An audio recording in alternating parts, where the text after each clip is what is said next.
Hello, everybody. Welcome back to another episode on the mental health series. Today I have Rhea. So, Rhea is a mental health counselor. So, thank you very much for being here. It's my pleasure to have you. Thank you very much.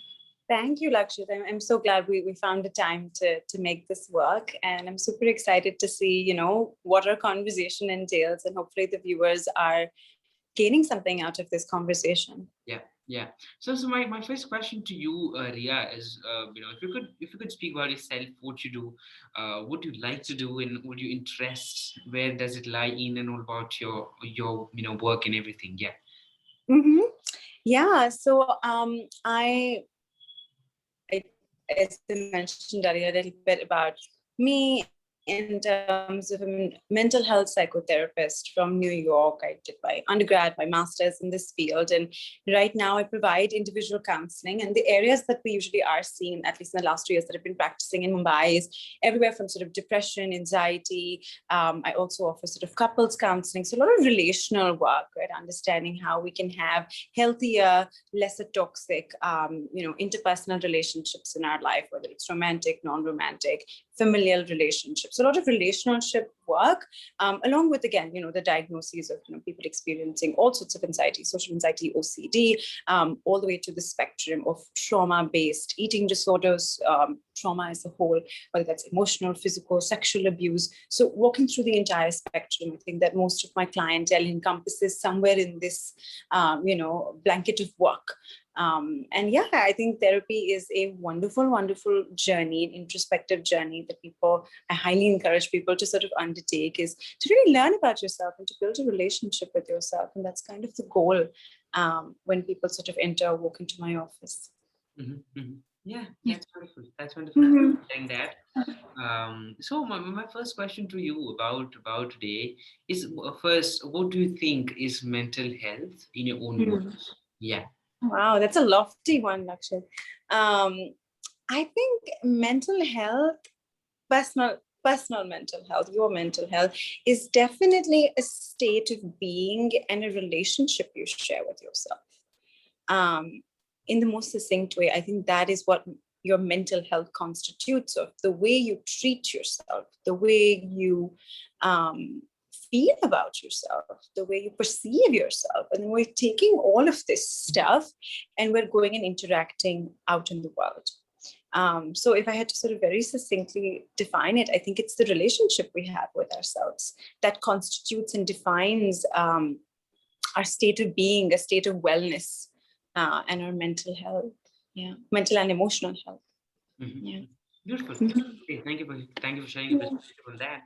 Um, uh, the, the the the first question about the topic we wanted to discuss is what is the topic? If you could give a brief intro about it to the audience watching it, and what do you think? What is it and all those different stuff? Yeah. Yeah, definitely. I think that as we were coming up with something to talk about super briefly, I thought that I wanted to use this platform, Lakshya, to actually like talk about trauma. I think that ever since I moved back, I realized, I interacted with a lot of clinical psychologists, a lot of medical professionals, a lot of psychiatrists that dominate the mental health field. And what I learned very earlier on is it's very, I'm trying to find the word, it's very clinical, cold and clinical. Okay, we're boxing people with these sort of labels and diagnoses without looking at the holistic contextual factors of what's happening, systemic factors of what's happening outside this. So a client is walking in, is telling you that she can't sleep or eat, or, she's losing weight, or she's eating too much, or, she's feeling a low sense of mood. And suddenly, as a clinician, I'm going check, check, check, check, check, right? This person could be experiencing depression. Now, for some clients, they want to know that they're experiencing what they're experiencing, the meaning behind it. They want a diagnosis and a label. But for a lot of them, the label is not really serving anything. It's not really curing. By me telling you have depression, that's not really helping. Or it is helping in some context, so I'm making that caveat there. But I guess trauma as this umbrella term, I think really needs to be focused on. We're all traumatized. Okay, I know that sounds a little, too much, but bear with me. We're all traumatized. We come from generations of trauma, right? Different forms of trauma. and it's passed on generation after generation. And I think that that's the part that sometimes I feel like is overlooked. Why is this person depressed? Why is this person feeling like there's no meaning and purpose in their lives? Have they been abused in any way? Are their parents too controlling? Are they in a romantic relationship that feels suffocating? What is happening? That there's symptoms. So I think I'm trying to sort of make this sound as clear as possible, is let's go beyond symptom management. Symptom management is what you're not eating a lot. Okay, start eating. How do we get you to start eating? We get you to a nutritionist. We do all of that, which is great for immediate care. We're not going to the root of this problem.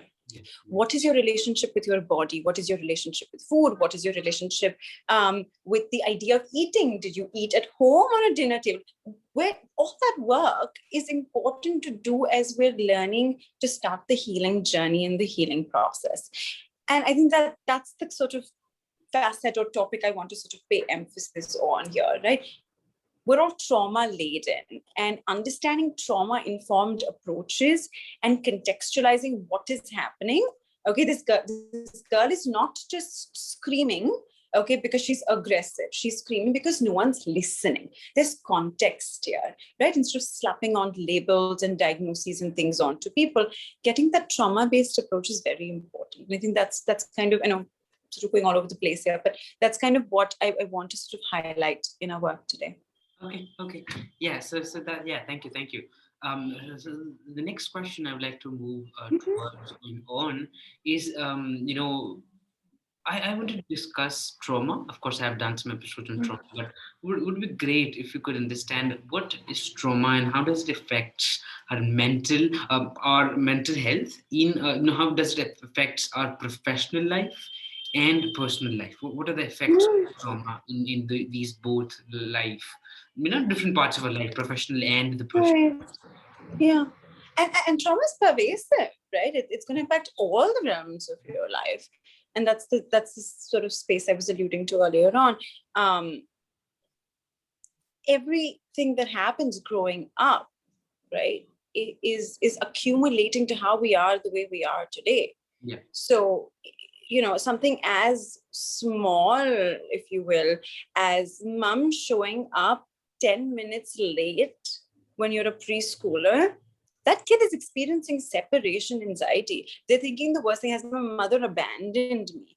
Things from that age, all the way then to heartbreak, all the way then to any tumultuous, painful, challenging situation, including COVID, right? Our bodies are experiencing trauma right now. We're trying to adapt to survive in this time of isolation, in this time of abandonment, in this time of separation from our loved ones, etc., etc. Biologically, we are transforming. Mentally, we are finding coping mechanisms to deal with this. Emotionally, we have to mature to understand what we are feeling, to identify our emotions, to process them, to sit with them. Of course, all of that is impacting your professional, personal life. It's affecting your relationships. It's affecting your quality of work, your productivity, your procrastination levels. They're highly intertwined. Hence, we have to go beyond symptom management, right? We have to understand the root of where the pain, the suffering, the mental illness, the symptom is coming from. Because it's like what we're doing today is we're saying, I'm going to the doctor and I'm saying, I have some mark here, I have a rash here. And the doctor's saying, put cream. Okay, without thinking, he's like, just put cream. And I'm saying, okay, but the cream's not working, or it's giving me temporary relief. But maybe the reason I'm getting rash is because I'm eating something that I'm not able to digest. And that's the root. Trauma is the root. Trauma is the root of a lot of mental health conditions. And we have to get to that. Okay. And how do you recognize it? You address the problem, you address the root. You said it's the cause, it's the root of every mental health. Of course, almost every mental problem or mental illness, so however you would quote mental problems in. So as it's a root cause of every problem, how do you try to understand that it's trying to evade your mind? Trauma is evading you in some other way. How do you recognize it? Right. I think that the recognition, Lakshit, comes from the rash. Let's go back to the rash. The rash is the symptom. Suddenly I'm like, oh, my skin doesn't feel normal. I need to go to the doctor. So the symptom is a manifestation of an unresolved trauma. Right? If I didn't have the rash and I was obliviously, I think I'm healthy, I'm fine, right? But the fact that I'm not sleeping well at night, I don't know why I'm not sleeping well at night, right? That's the introspection. That's the what work you do with the therapist to figure that out. Okay. But what's happening is when you're going to a psychiatrist, you're not sleeping at night. Okay, take a sleeping pill, take a melatonin. They're just blocking it at the symptom level, at the surface level. But why are you not sleeping at night? What is running on your mind, right? Are you afraid that you're going to wake up to some bad news? Are you afraid you're not going to wake up? What are the fears? What are the demons that you're tackling? That's that identification of the trauma, right? So this piece, Lakshya, of how do we understand what the trauma is, that process of therapeutic exploration. Now, you and I are going to sit together and explore and identify where the rash is coming from. So if you do medical test, you scan this entire body because you don't know what it is. What foods have you eaten? You're going to do this massive assessment. Yeah. That's the part that I think is very important for us to identify. Yeah. Okay. Yeah. I can give you a bunch of other examples that show that it's beyond the surface. Sure. It would be great if you could maybe give one or two more examples, Yeah. For example, like someone who's experiencing, say, an eating disorder. Okay, now what kind? Let's talk about any kind of eating disorder. Say a restrictive sort of eating disorder, where they're not eating enough, right? Or, or anorexia or anything on that end of the spectrum. Now, a lot of people in India will be like, oh, are we not cooking good food enough for you? Or why are you not eating? Or, things of that sort. Or are you dieting? Are you trying to conform? And yes, there are elements of, body image issues and body dysmorphia and all of these conditions that are very real. Okay. But there's a trauma behind why this woman, for example, is not eating adequately. What is the trauma? Now, that's what we're going to explore. Maybe her life is so chaotic.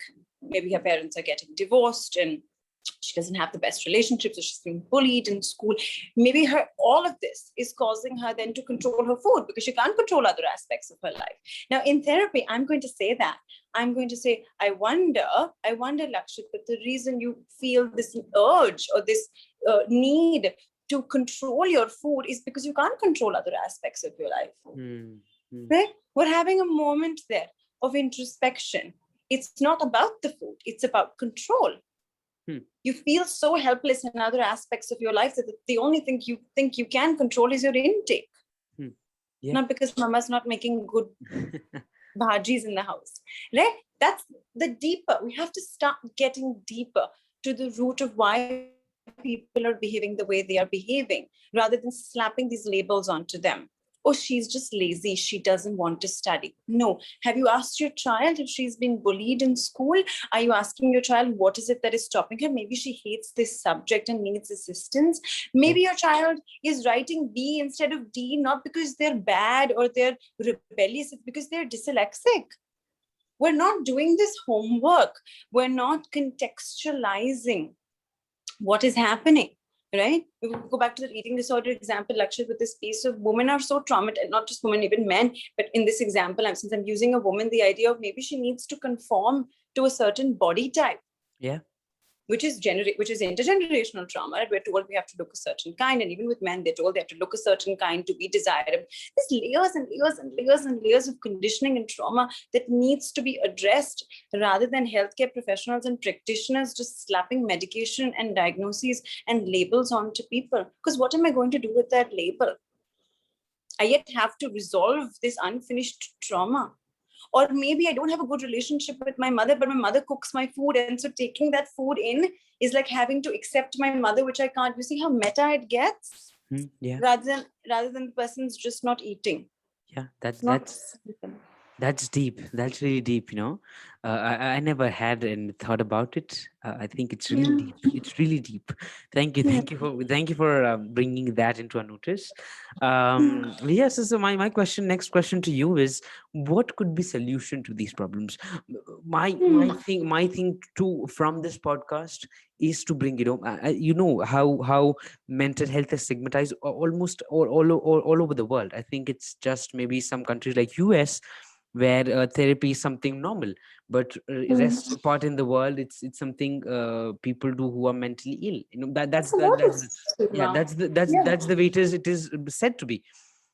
Yeah. So the reason I started this podcast was to speak about the problem, find a solution, because no, still people are not open to speak, go to a mental health professional, or maybe people are not happy to share the problem with them, or maybe they find it too expensive, you know because These are real yeah, barriers to yeah, seeking yeah. access. And Absolutely. yeah, and there are some mental health professionals who say that when you're sick, you go to doctor. There are some people who don't even go to doctor when they have some very bad sickness. Let it be, very very high fever or anything, and in the village people treat it by themselves. So you also have things like that. So my question here to you is, how can a person can help anybody with trauma, or help themselves when they're experiencing trauma, by themselves or by their friends or their partners or anyone, at the maximum level, at the maximum possible way? How can you help them and try to bring some kind of, help them in some possible way, which could give them a relief or some kind of something? Yeah. Yeah. Lakshmi, I think conversations like this are the starting point. I mean, I know we're talking about this maximum level of care and support, but everything that you just said, from the stigma to the expense associated with mental health, these are all very real barriers to seeking support. Yeah. And conversations like this are destigmatizing that.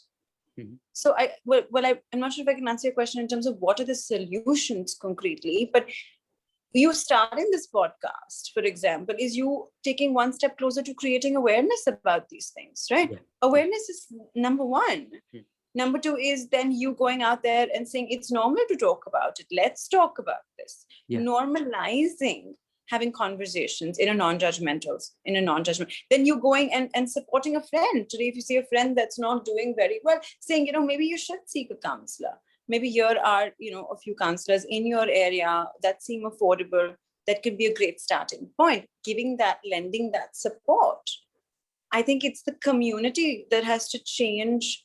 First, has to be educated. I'm not going to say, oh, look at us, we're so bigoted that we can't seek support. I don't blame people that they don't know about it. They don't know what the benefits are, right? I mean, I have aunties always saying, but beta, so what do? You just talk all day. How can you cure someone just by talking? Right? So they're not educated, right? There Yeah. isn't we didn't study for a decade to not have certain skills. Yeah. At the same time, we're not experts. At the same time, it is that collaborative effort where you as my client know best about your life, and I'm just a facilitator, a guider, a collaborative, providing you with that sense of a non-judgmental space, which is not easy to find in the real world, Yeah. where people are always sizing up each other and has that air of competition in a productive oriented society. So I think it's things like that, Lakshya, that definitely are starting points. I don't know if they're the maximum solution, but I think that psychoeducation, allowing people to reach out or supporting people as they're reaching out, hoping to have conversations like these, which help. So to break the stigma. Yeah. Mhm. Yeah, yeah. I think, of course, I do believe that having conversation about any issue you have is I think is already wonderful solution to it. And then trying to indulge yourself in activities you love to do could help you more. What you think Yeah. about this? What do you think about this? Yeah. When you say indulge yourself, like as a way to keep positive mental health, is that? For example, if I feel some kind of anxiety or some kind of as I'm 17, right? I am a student. I run a small company alone. I run 3 podcasts, so it's Yeah, a lot of stuff on my plate, right? of course. And then sometimes when I feeling I'm anxious, when sometimes when I'm feeling kind of bad, or not that Yeah, in that not kind of in a good energy, space. yeah, Yeah. good space, then for me, making some kind of own food for myself, or watching some kind of stand-up comedy videos, or maybe watching some Yeah. kind of video, listening to maybe some kind of Looking after yeah, yourself. classic music of Indian classic music or something, makes me relief, makes me more happy, and indulging in some kind of activities which In yeah, that in in that that moment, sense, like yeah, you looked after yourself. That's what you did, right? So whatever the activity might be, right? yeah, Your preferred choice of activity. But what did you do there? You said, you know what, I'm feeling overwhelmed. First, you identified it, right? mm, You didn't ignore it. yeah, You didn't say, oh, nothing's wrong with me. I'm totally fine. I'll take on another project. You said, no, no, no, hold on. I'm feeling anxious. I'm feeling overwhelmed. Now is the time to take a step back and to look after myself. What does it mean to look after myself? It means to make my favorite food. It means to watch this TV show that I really enjoy, or it means to read a book that I really enjoy. All of that, whatever you describe very simply, right, is fantastic because you are treating yourself right. We go mm, back to what is the definition of mental health: looking after yourself, the relationship you have with yourself, right? What would not be good would you be saying, you know what, I'm having a panic attack, but I'm in complete denial. And I say, you know what, I'm totally fine. Give me another project. I can do this, right? That's you neglecting yourself. You're not neglecting yourself. You're doing something that you love to yeah, ground yourself, to look after yourself, to rest, mm, right? You take the day off. So you know, I'm going to get to this tomorrow. That's you being kind to yourself, loving to yourself. And not a lot of people actually have that relationship with mhm, themselves. mhm. Okay, So it's okay. very bad. Yeah, great. I think thank you very much for sharing all those wonderful stuff with Yes. us. If you wish to speak about something else or cover something else, you can please do it. Otherwise, you can just leave a message for the audience watching it, and then we can end this up. Yeah. Yeah, definitely. Well, I guess the main motive of this entire conversation was, of course, not just to raise awareness, but also sort of just highlight very briefly the idea of being able to look beyond, right? Look beyond, look a little deeper, not just for clients that are seeking out therapists to start this journey of introspection, but also then for healthcare professionals to go a little deeper to see that it is beyond the innateness, it is beyond you, there is more stuff outside. There are systemic factors and contextual factors that inform the way we behave, the way we are, our mental health conditions, and all of that. So I think that definitely is the sort of take home point, in my opinion. But yeah, otherwise, I guess just my overall message to the audience is, check in with yourself. Don't neglect yourself. Check in with how you feel emotionally from time to time. And if you are feeling overwhelmed, or you feel like you need any form of support, please seek that support. Reach out, whether it's to a friend, whether it's to someone who feels supportive, whether it is a therapist. Feel free to sort of take that plunge, take that risk, and seek support, because it is a beautiful process and a beautiful journey to learn about yourself and just to live your highest potential. Sometimes we don't have to be experiencing mental illnesses to be in therapy. It can just be about learning yourself and about wanting to grow and make better life decisions and more evolved choices, and to lead a fuller life. So yeah, and if anyone wants to reach out to me, you can reach out to me on my Instagram page, which has the website. So the website then directs you if you want to schedule, a counseling appointment, and that's sort of that process. And all my contact details are there as well.